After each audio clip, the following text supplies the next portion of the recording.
How to fix VMware Workstation Unrecoverable Error, vcpu-0. 1. Updating the VMware Workstation application. 2. Disabling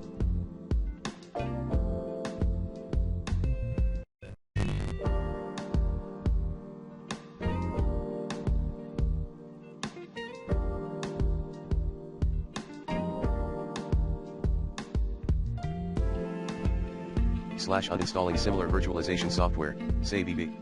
3. Enabling secure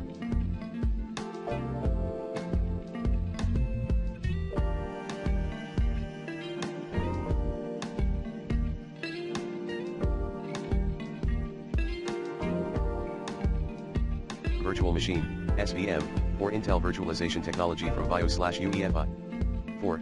Disabling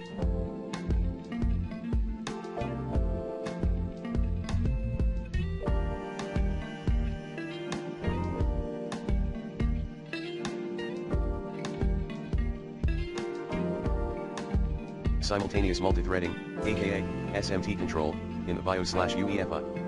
5. Reverting to the default clocking frequencies. 6. Modifying the VMX file, smc.version =0.